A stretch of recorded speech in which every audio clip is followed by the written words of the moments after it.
Welcome to A Conversation with History. I'm Harry Kreisler of the Institute of International Studies. Our distinguished guest today is Ronald M. George, who was the 27th Chief Justice of California from 1996 until 2010. During that period, he headed the Supreme Court of California and the Judicial Council of California. Mr. Chief Justice, welcome to Berkeley. Very happy to be here. Where were you born and raised? I was born and raised in Los Angeles, the son of two immigrants to the United States. And looking back, how do you think your parents shaped your thinking about the world? Well, I believe that they shaped it in two senses, really. They gave me this idea that perhaps going into the diplomatic service would be a career worth considering. I did consider and rejected. And secondly, they really instilled in me a great appreciation, as immigrants often have, for the basic rights and responsibilities conferred by our form of government. And was there talk about legal issues around the dinner table, world events, politics? Certainly world events and politics, not legal. And I'm the first person in the family to have undergone a legal education, so that was not a focus of my parents, but it ultimately ended up blending very well with the idea of public service that they instilled in me. Mm-hmm. And since I have a Chief Justice here, I can't help asking, did you watch Perry Mason when you were younger? No, I wasn't particularly fascinated with the legal system. In fact, it was only after I became disillusioned with the idea of diplomatic service that I decided to go to law school, and then that blended with the idea of public service. Were there any experiences when you were young that drew your attention to problems of inequality and discrimination? Because this is a theme both in your decisions and in your efforts to reorganize the judiciary in California. Well, preparatory to starting my college undergraduate career back east, I did take a trip with my parents through the South, and we visited the usual attractions, Monticello and Mount Vernon and so forth, and I was quite shocked to see the degree of segregation that still existed at that time. This was the late 1950s, and to see segregated restroom and restaurants and drinking fountains and so forth. And I'm sure that that impacted me in a certain way. Mm-hmm. And before you went away to college, did you have any teachers or mentors that really influenced you and made you think about the direction your life would go?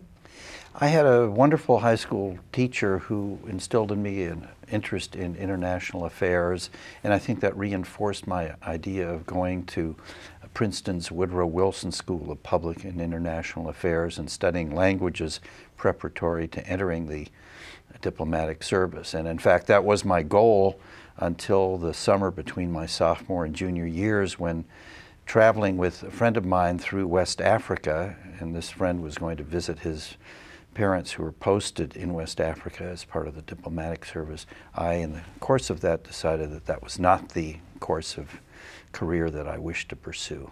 And so in terms of your higher education, Princeton, and then where did you go do your law work? I was at Stanford Law School. I decided, not out of the noblest of motives, but that going to law school would enable me to keep the greatest number of options open and allow me to postpone the decision of what I would do by way of career. And there was a wonderful professor of constitutional law, Gerald Gunther, under whom I studied, and my interest in constitutional law ended up merging with my interest in public service, so it was natural for me at the conclusion of my law studies to apply to be a Deputy Attorney General in the California Department of Justice. And I was hired by then Attorney General Stanley Mosk, who later ended up many years later being a colleague of mine on the California Supreme Court. Mm-hmm. And in your career of public service, I should mention that in addition to being Chief Justice for 14 years, when we look at your career, 38 years on the bench and a total of 45 years of public service. And you, I think in Latin we used to call it the cursus honorum, the paths upward. And you really saw the law from all sides as a municipal judge, as a deputy attorney general, superior court, then Supreme Court. And you were appointed by 4 different governors of both parties. Yes, that's correct. And in terms of exposure to the law, I was very fortunate even before going on the bench, which was shortly after my 32nd birthday, by having extraordinary good fortune in the California Department of Justice. I managed to represent the state of California before the United States Supreme Court in arguments in 6 cases, and that gave me a top to bottom view, and then later on, of course, starting at the bottom, municipal court of the court system. So it was very, very fortunate, and the office was smaller then, and I was able to be given those cases and devote as much time and energy as I wished to. In a speech, I think when you left your position as Chief Justice, you told a group of lawyers that about the commitment to public service dedicated to strengthening and upholding the rule of law, that had guided you throughout your career. Yes, that's really, I think, the hallmark of our democracy is adherence to the rule of law. And without that, I really think we cannot claim to have a democratic form of government. And that experience that I had at all these different levels certainly reinforced that. And then when I came to be a justice of the Supreme Court, first as an associate justice, later as Chief Justice, that was constantly on my mind as I had to face laws, some of which I thought were silly or foolish, but it was my obligation not to impose my own personal views, but rather to follow the law. And on the other hand, sometimes with great regret, having to invalidate convictions or judgments or actually declare unconstitutional various statutes that I might have personally favored because they ran afoul of the Constitution. So that adherence to the rule of law is, I think, a vital aspect, of course, of any judge's duties. I think students who watch this program might be interested in understanding what goes into legal thinking and judicial deliberation. And maybe a way to get hold of this question is to ask you, what do you see as the skills really involved in doing the law well in these different roles that the system requires? Well, of course, first and foremost is putting aside one's own personal views.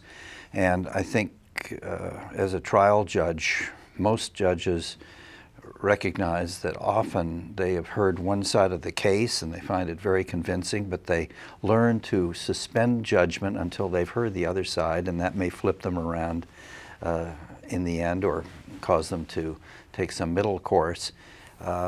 There's a need for great preparation. There's so much law out there, and sometimes there are conflicting principles, and then trying to decide with proper respect for precedent, what is the current state of the law and how does the current case fit into it? And often it's not a perfect fit.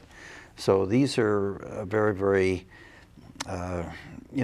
difficult tasks at first, but one learns to listen and to probe and to conduct one's own research, not rely merely upon the attorneys, the advocates representing both sides, to try to come out with a result that is fair and just, and at the same time adheres to what the law is. It's not just a question of barnyard equity of who deserves to win in the abstract, but to make that determination under the law. It seems that there is a challenge here to actually be informed about the history of a subject, but also to have a sense of how the culture and the society is changing as one deliberates and makes decisions. Is that a fair assessment? Well, it is. You know, the concept of an evolving Constitution has been much debated, and some people, of course, criticize that concept and say, if you take that approach, you're just without any kind of guidance. It's sort of a rudderless course. On the other hand, the Constitution is clearly a living document, and we apply the Fourth Amendment restraint against unreasonable searches and seizures to electronic surveillance, which of course could not even have been contemplated when the framers composed those words in the 18th century. So there is a certain need to adapt and apply principles that were set out broadly to changing conditions, and also to, not just in terms of interpreting the Constitution, to try to figure out what the legislature meant, or even more difficult sometimes, what the people meant in passing an initiative. And you have conflicts and ambiguities, and that could be a major preoccupation for courts of last resort. And I guess also what must come into play, obviously, is logic, because what you conclude has to make sense and be understood by rational citizens. So there's logic on the one hand, but there's also language. Language strikes me as something that is really important, as you need to be very precise in articulating the issues and the conclusions you're reaching. No, that's so true. And when I would work on opinions I was authoring for the court, I might spend many minutes just deciding where a comma should be placed, because the tea leaves are examined very carefully by lower courts, by our court at a future reading, by lawyers, and by our citizens. So everything that we write has to be viewed not just in terms of how it resolves the particular dispute before us, but how the rule that we come out with, which is our major function, setting forth rules by way of precedent, will guide parties and be interpreted in future years. Mm-hmm. What about judicial and legal temperament? What is there a recommended temperament or character for doing the law well? Well, certainly there has to be an ability and willingness to listen, and sometimes to compromise one's position, because after all, as I said a moment ago, the purpose of our written opinions is to provide guidance. And if a court is splintered, as the United States Supreme Court is more frequently than the California Supreme Court, it doesn't provide guidance if all that the reader can say at the end is, well, they did uphold the judgment, or they set aside the judgment.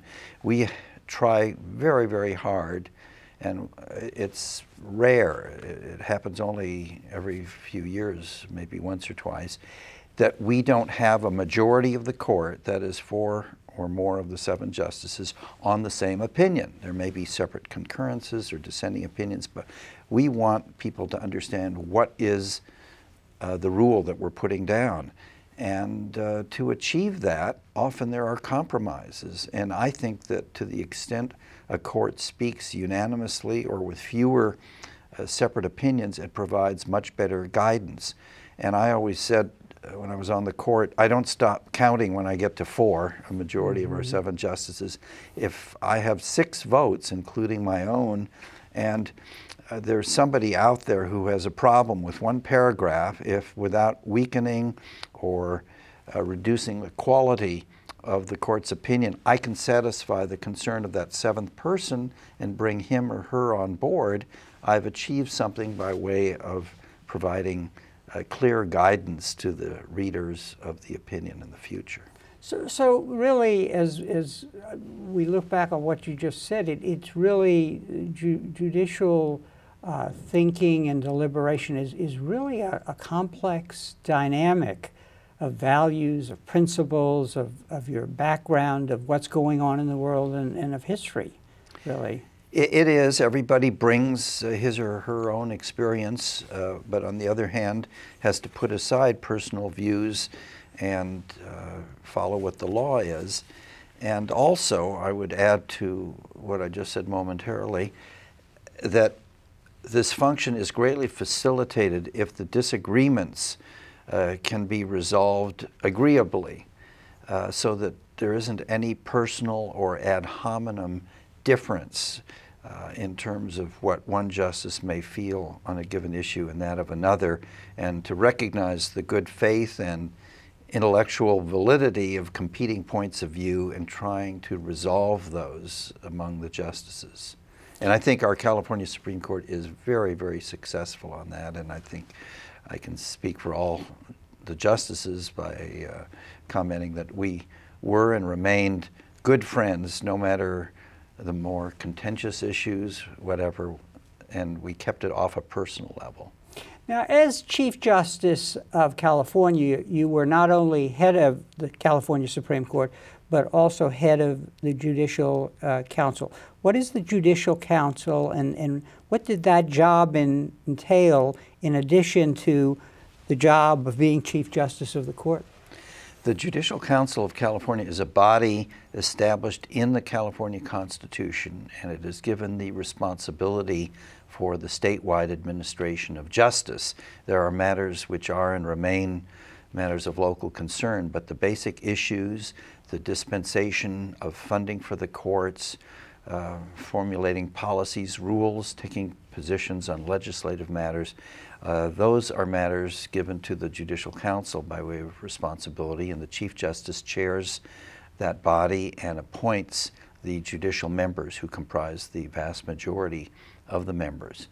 And being Chief Justice of California involves not only writing one's 1/7 share of the opinions on the court, but also heading the branch, which is probably the largest law-trained judiciary in the world, certainly in the Western world. And I use law-trained because there are some countries where laypersons serve on tribunals. But we have 1,750 judges, judicial positions, which is double the number in the Article III federal judiciary. We have about 21,000 court employees, plus about 300 to 400 court commissioners, and a budget of almost $4 billion.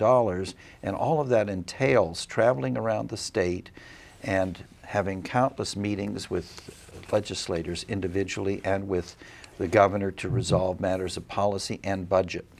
So this is a whole another agenda in addition to what we normally think of judicial leadership, that is being head of the court. You really are leading a major institution in all of its elements. It is, and I soon realized that my workload basically tripled or quadrupled from when I was an Associate Justice of the California Supreme Court to when I became Chief Justice of the Court and of the state. And in the beginning of assuming this role, I gather you traveled over time to all 58 California counties. I read somewhere that it was a 13,000-mile journey where you I guess had to put your ear to the ground and find out what was in this domain and what needed to be done to change it for the better. Exactly. I became Chief Justice on May 1st of 1996, Law Day, symbolically. And 2 weeks later, I was before a joint session of the California legislature at their invitation, giving what became an annual State of the Judiciary address to a joint session. And in the first of those speeches, I made a commitment that I jokingly say, some think I should have been committed for making, and that was that I would visit the courts in all of California's counties to get a better idea of what the current situation was, the problems, the solutions. Even though I had many years of experience as a trial judge, it was confined to my county of Los Angeles, and I wanted to know how things were around the state to develop best practices to try to obtain help from the other two branches of government in resolving difficulties faced by the legislature. So that was a 13,000-mile journey, and I completed it in a year. And what you found was a system with a high quality of personnel, but institutionally was in disarray, with a lot of inequalities, and you set then 3 goals. What were those goals, and what was done to both increase efficiency and make the system work better? Well, first of all, in terms of the situation, I found that the dispensation of justice, which I believe is one of the most important functions of government, varied tremendously from county to county, depending upon a couple of things. First of all, the ability and willingness of a particular county to adequately fund its courts in the face of competing demands for libraries, health clinics, law enforcement, etc. And it also depended upon whether whoever was on the board of supervisors of the particular county that year had a good or a poor relationship with whoever was presiding judge of the individual court that year. So politics. Politics, basically, and resources, and that was not appropriate. So in the course of this journey, I realized that there were tremendous differences in procedures, in resources, in the quality of the physical buildings. So the 3 structural reforms that followed, and I'm very proud of that as certainly my main administrative legacy probably, was having the legislature agree to switch the funding source for our trial courts from the counties to the state of California. Secondly, to avoid duplication and make better use of the resources for the benefit of the taxpayers and citizens of the state, to merge the 220 municipal and superior courts in the state into one level of trial court, namely a superior court in each county, because you'd go into a courthouse and you'd see at different ends of the courthouse, municipal civil filing, superior civil filing, same for criminal, same for jury pools, interpreter services, purchasing of supplies, municipal court judges being done with their short cause matters and going home early in the afternoon, when the superior court judges were facing cases up against dismissal on speedy trial provisions. And then thirdly, and finally of these 3 structural reforms, transferring the 530 some court facilities in the state from county maintenance and county ownership to the state of California under judicial branch management. And there were some incredible sites that if you're interested in going into them, that I mean, had. Tell us one story of what shocked you most in terms of the situation in a particular place without naming it, and what an affront to kind of the process. Well, one matter was the matter of jury facilities, and there were places that didn't just have a bad jury assembly room with maybe insufficient seating or leaky ceilings, but also that had none. So I saw a place where jurors who then had to serve 2 weeks instead of our 1 day or 1 trial mode that we changed it to later by way of reform, who for 2 weeks were standing outside on the sidewalk, sometimes with umbrellas while it was raining, or another place where they were seated on the concrete steps of a stairwell and had to move to the side when prisoners were brought down. In one place, a court commissioner constructed a courtroom out of his own wood shop, constructed the bench and the jury assembly room when they cobbled together some space out of a maintenance closet in the hallway. Another place where a judge had piled law books around the bench because it had been the scene of an attempted hostage taking. And when I complimented him on apparently being such a scholar, he said, "Oh no," he said, "that's in lieu of the metal shield that we can't afford here." You make the point in something that you wrote or a speech you gave somewhere that what we're talking about in all of this is ensuring the integrity and independence of the judiciary as a third branch of the government in our democratic system.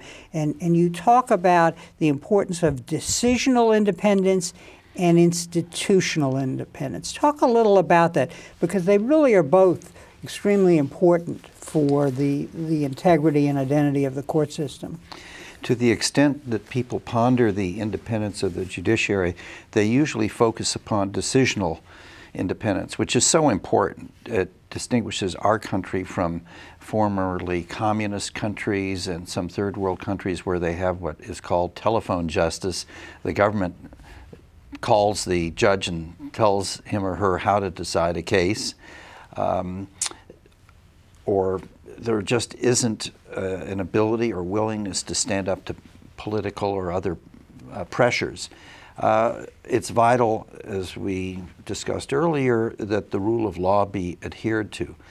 But without institutional independence, without courts having the ability to carry out their function by way of provision of adequate resources by the other two branches of government, having adequate facilities and technology and just money to carry out programs, decisional independence isn't possible. So they're really two different sides of the same coin, and we can't have an independent functioning judiciary without having that independence. As I review your accomplishments, and I'm struck by the sense in which in these two roles that you played, there's a real, there's a political skill set and a diplomatic skill set because this is, I'm not saying the court was politicized. I'm just saying that you have to deal with a lot of actors in the system to make this function. I'm curious, what was the source in your background that led you to be so able, if I might say, in these two areas? Well, it was really born out of necessity, and I saw what a very poor relationship the California Supreme Court and the judiciary had generally with the legislature. So I made it my task, and it took several years to build up the kind of personal relationships with members of the legislature and with the various governors with whom I worked to try to sell them on the importance of adequate funding and adequate policy making vis-a-vis the judiciary.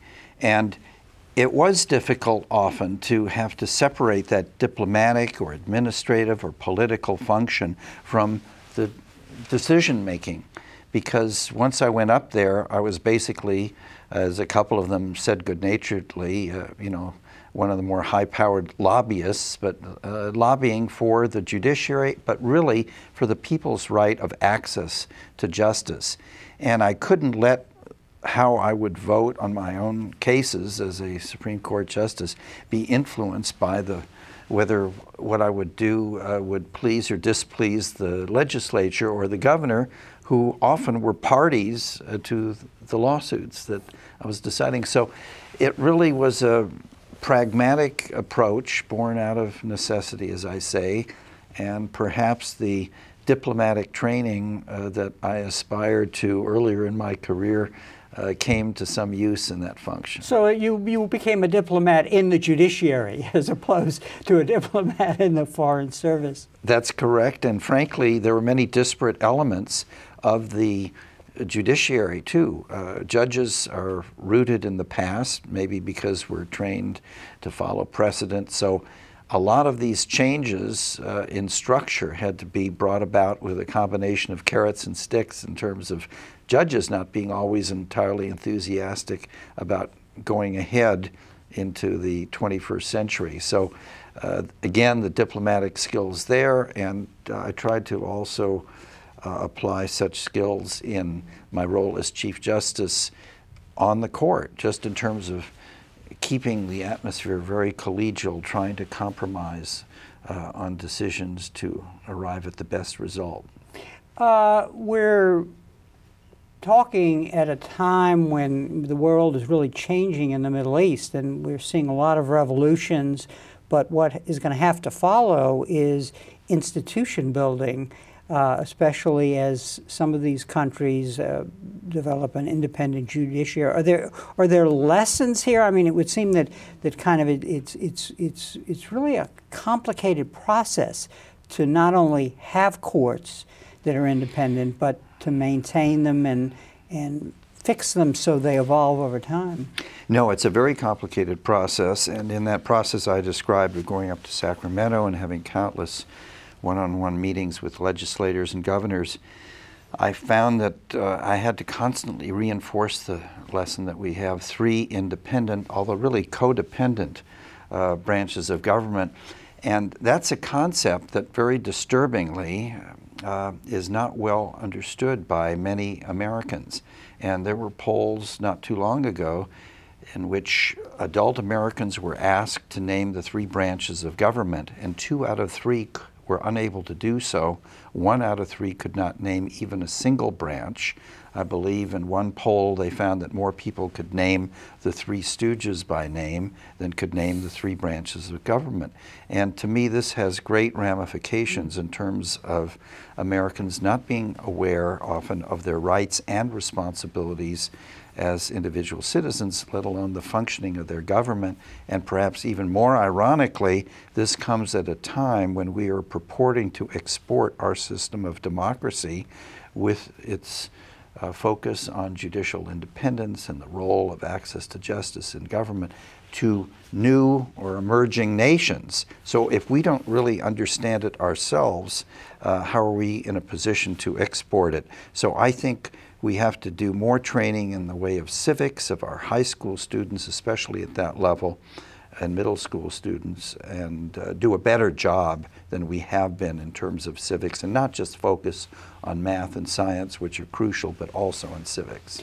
The law evolves, as you just told us, but what you're pointing out as head of the Judicial Council is the institutions, actually, of the law have to evolve, which is very important. And when you came in as the Chief Justice, a new level of diversity was blossoming in California. And then in terms of our political economy, we were seeing a society with greater inequalities and so on. And we just had Robert Reich on this program talking about that aspect of our political economy. How did the California, in what ways did the institution of the law, the courts, the various ways of administering justice have to change in that context during your tenure? Well, I think in a couple of ways. First of all, there had to be a change in the somewhat insular attitude that judges should just stay in their black robes in their ivory towers or chambers. My outreach to the whole state, going around to visiting the courts, involved also meeting with community groups in different areas. I continued that. Many other courts developed outreach programs, and I brought the California Supreme Court on the road, basically. So we held sessions in all sorts of small communities around the state, invited students in, let them ask questions of us, and so forth. So that was a major aspect of it. And I think we have to also view the courts in a different fashion from before, in that we are service-oriented. We want to know what the public needs, how we can provide access to justice, and it sometimes involves having information on how the court system works available when you walk into the courthouse. Where's the nearest domestic violence shelter? Having drug courts, special courts for veterans, and so forth.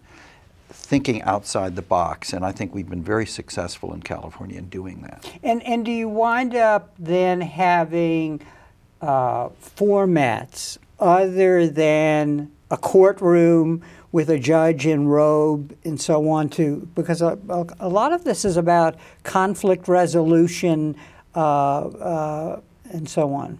Yes, one does. In fact, there are some specialty courthouses that provide, let's say, a unified approach to a family. You may have the father who is in criminal court because he beat up his wife, and they may also be going through a marital dissolution. Maybe she's also trying to get a restraining order in the domestic violence court. Maybe one child is a juvenile delinquent and another one is a dependent who may be removed from the home. And we try to approach things in some of these emerging courts on a global level and not just look at one slice of the problem. And also some of these courts that have dealt with drug problems or veterans problems, having social services agencies right there in the court building so that the problem can be dealt with systemically and not just on an overly narrow legal basis. Someplace I read that in California there are 100 languages used in different proceedings throughout the state? Yes, in any given year, more than 100 languages are translated in our California courts. So obviously, how can there be access in some of the more fundamental ways if you don't even have the ability to understand what's going on? So we've been vastly increasing the number of trained interpreters to perform that function.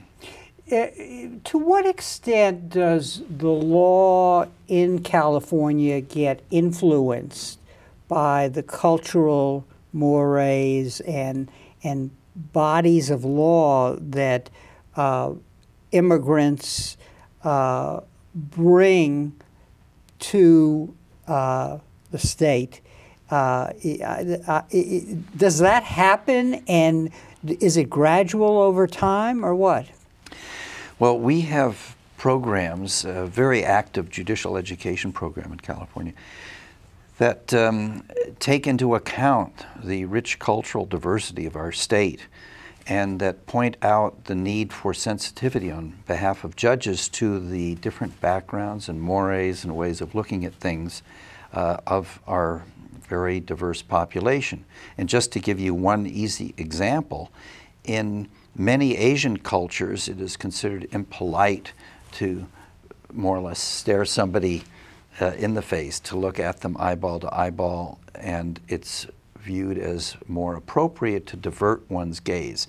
But in our Anglo-Saxon culture, we often view the lack of eye contact, the ability to, sort of avert the eyes instead of looking the person head on, as a lack of candor being indicated, or as some sign of duplicity. So judges are trained to recognize those cultural differences and to try to be fair and accessible to all the different and diverse population that comes to the court instead of applying stereotypes. And we developed a committee on access and fairness which takes into account the need to avoid all sorts of bias, whether it's gender bias, cultural, racial bias, or based on sexual orientation, any bias of that sort. Does the judiciary have the problem that all institutions have in terms of getting personnel to change their thinking, to move beyond ways of doing it, the process to adapt to this new world that's emerging? There is always some difficulties, but I have found judges and court personnel far more receptive to change than when I became a judge back in 1972. We've gotten away from stereotypical thinking, and I think many people are very enthusiastic about trying to perform our function of providing access to justice in new and different and more effective ways. So that is facilitated by a very active educational program, both for judges and also court officers and court employees, even those at the counter, in terms of how people who come into the court building are dealt with. And technology is also an actor in all of this. Two things come to mind. One is the introduction of DNA, which one sees in all of these programs on television talking about the law. Perry Mason didn't have DNA to bring to the courtroom at the last minute. And then on the other hand, websites, because I know that the Judicial Council in California has created a website to actually bring access to a new level. Yes, we're very proud of the fact that we have a nationally recognized and award-winning website that provides assistance to the self-represented litigants who are so frequently appearing now increasingly in our California courts. In some parts of the state, 80 to 90% of the litigants who appear on family law matters involving child custody, child support, marital dissolution have no lawyer. So we get millions of hits every year on our self-help website, which goes beyond just the legal procedures, but again, how to get to the domestic violence shelter, other helpful information. And what about DNA? In other words, has that been as great a problem in California, introducing it, the fact that it leads to the overturning of proceedings where people were innocently convicted? They were innocent and convicted? I don't think it is that much of a problem as such. All new scientific advances are subject to strict legal standards in terms of the admissibility of evidence, because despite DNA, which is now quite well recognized, there is all sorts of junk science out there too. So there are standards that a judge has to apply and go through before making a determination that certain scientific evidence will or will not be admissible. And if that's just one more way of re-examining a conviction to determine whether years later whether some miscarriage of justice was applied. Well, let's look at two issues that are relevant today to get a better understanding of the factors that a judge has to weigh. One is the California Constitution itself, and we are blessed or cursed with an initiative process. Talk a little about that, and what are the implications of that for the constitutional system of California and also for the judiciary? Well, the initiative process is largely responsible for California having what has been described as a constitution exceeded in its length and complexity only by the Constitution of India. And to give you an illustration, the United States Constitution has been amended, not counting the Bill of Rights, the 10 amendments that were adopted about 3 years after the initial Constitution, I believe only 17 times. California's Constitution has been amended more than 500 times, and it's exceedingly easy to do so. Now, this has not always been by way of initiative, but some of the difficulties that we have today and the dysfunctionality of California's government structure causing fiscal and budgetary issues has been the result of measures adopted by way of initiative. And there are suggestions that this reform, which was part of the progressive movement in the early 1900s, needs not to be eliminated, but needs to be improved upon so that it would not be that easy to qualify something for the ballot or to have it pass, especially when it involves fundamental rights. And we have all sorts of stuff in our Constitution that doesn't belong there.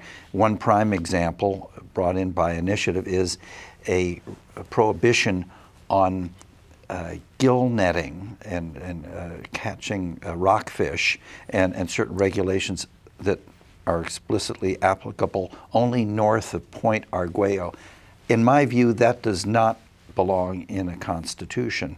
So I think we really need to re-examine the initiative process and see if we can make some reforms there. And our budgetary gridlock now really results from a series of initiatives. And as you just pointed out, ironically, it was a progressive notion to have this initiative process. And so what's fascinating is the way in which the law is really a a place to really understand the complexity of human nature and human enterprise, where what was once seen as a good has become problematic. Yes, see, what happened, the progressive movement, I think South Dakota was the first state, 1898, I believe, that brought in the initiative process along with the recall and referendum from Switzerland. So we don't just get good chocolate and watches, we got the initiative process from Switzerland too. And then California came a dozen or so years later. And the objective was to get around special interests. And in California, the Southern Pacific Railroad controlled the California legislature. This is not hyperbole, they really did. And it was business organizations that were behind the initiative to get around the railroads. But after a while, although there were some populist uses of the initiative process over the years, special interests began to learn how they could employ the initiative process to further their objectives, which sort of reverses the whole concept of why the initiative process was being used. And sometimes there would be dueling initiatives, there would be deliberately ambiguous ones that the courts had to spend years grappling with, trying to figure out what they meant. So unfortunately, it was sort of turned upside down. And I think it performs a valuable function, but I think it's gotten very much out of hand. From this discussion, I conclude that you don't carry the California Constitution around in your back pocket. No, Hugo Black used to do that proudly, and I'm afraid the U.S. Constitution. Yeah, he would for the U.S. Constitution, and if I tried to do that with the California Constitution, I'm afraid I'd have some lower back and disc problems.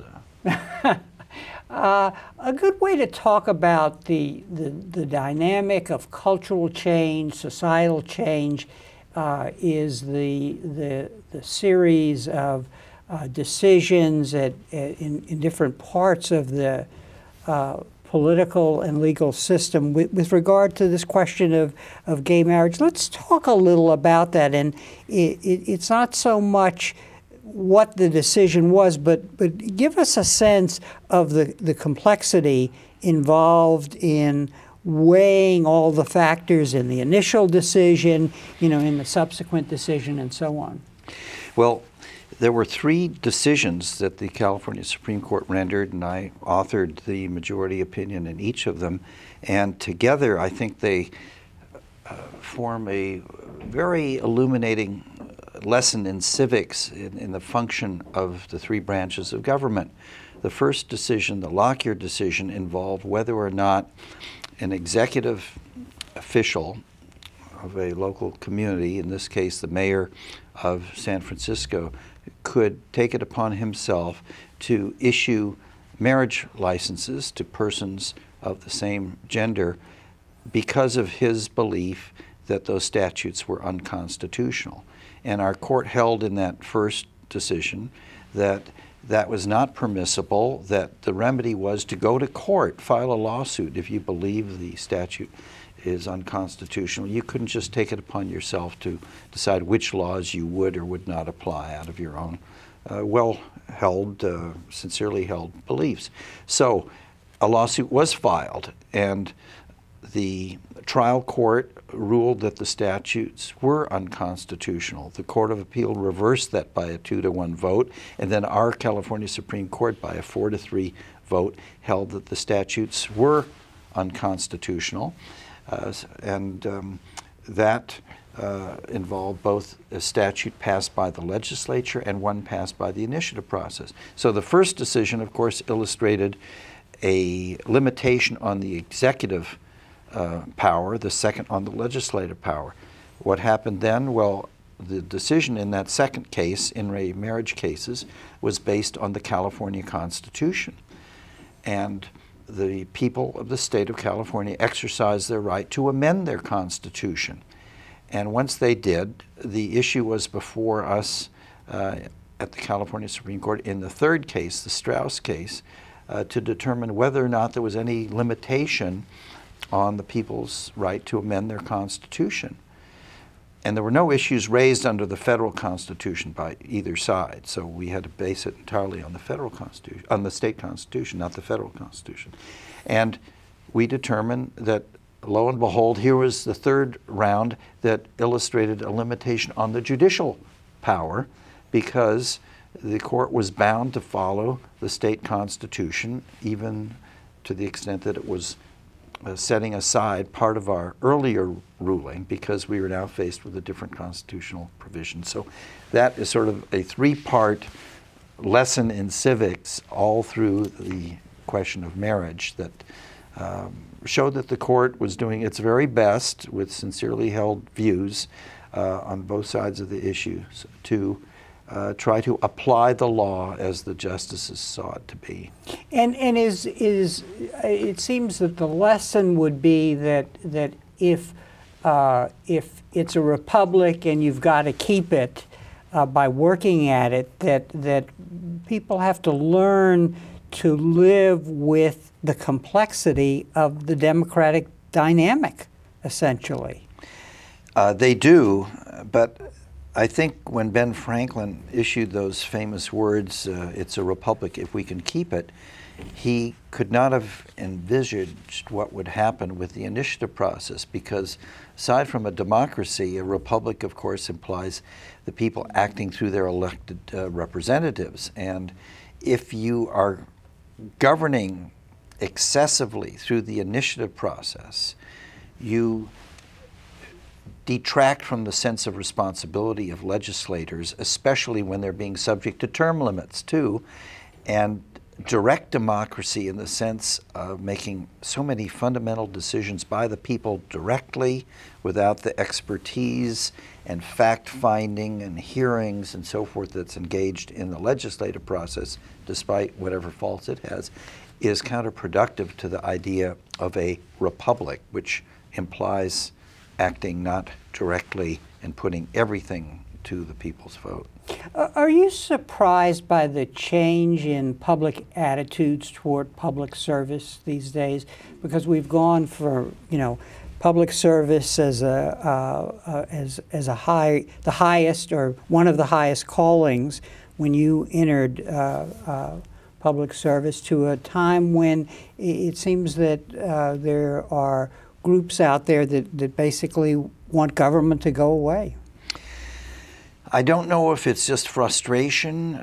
Every time things take a bad economic downturn, I think there's more disillusionment, more cynicism with government. And I think that government is not the enemy. I think we have to do our best to improve the procedures, to eliminate waste and unnecessary regulation. But government will always hold a key role, and I think it's very naive to think that we can just dispense with formal government. And another poll indicated that people have more confidence in the laws that they pass by way of initiative in California than they do with laws that are vetted through the legislative and executive branch. And I find that rather unrealistic, at least going on the basis of my experience as a judge.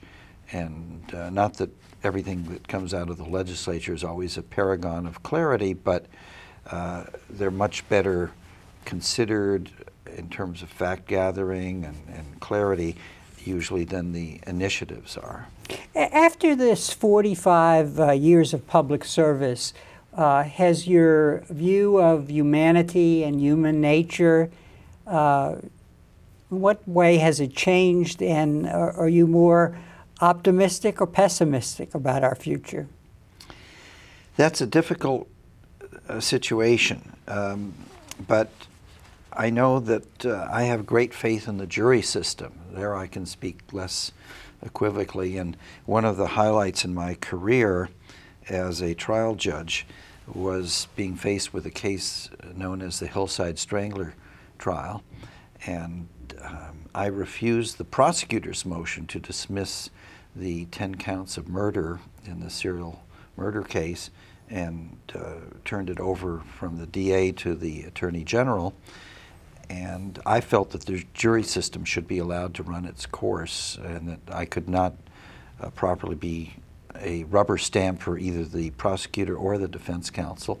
And the jurors slogged through this for 2 years and 2 days And there were counts, even in addition to the 10 charged murders, others, and they came up with the best decision. They convicted on the 9 strongest counts and acquitted on the 1 weak count, and they showed up there every week and had to be sequestered the last month during their deliberations. So this, to me, was a graphic illustration of the faith that we can and should have in the jury system, even though it's not perfect, but it's a very important buffer between the state and the individual facing criminal charges. I would continue to have a lot of faith in the people's role in their form of government, provided that we could just improve the level of civics education. And I think that to exercise their rights, people have to be better informed. And when they are, I think they basically come around to the right decision. One final question. How would you advise students who watch this interview to prepare for their future? Well, I would hope that they would recognize that despite the need to develop some expertise and specialty in whatever pursuit, how very important it is to be aware of the vastly expanding fields of knowledge in so many different areas, and to really be citizens of not only many different disciplines, but of the world, and be aware of things outside their own parochial surroundings, and consider themselves not just members of a given profession or trade, and not just citizens of one particular country, but persons who really have a widespread interest in all the issues facing humanity. On that note, Mr. Chief Justice, I want to thank you very much for coming on our program. Well, I enjoyed our discussion thoroughly. It was a great honor that you would share this very fascinating odyssey with us. Thank you. Thank you. And thank you very much for joining us for this conversation with history.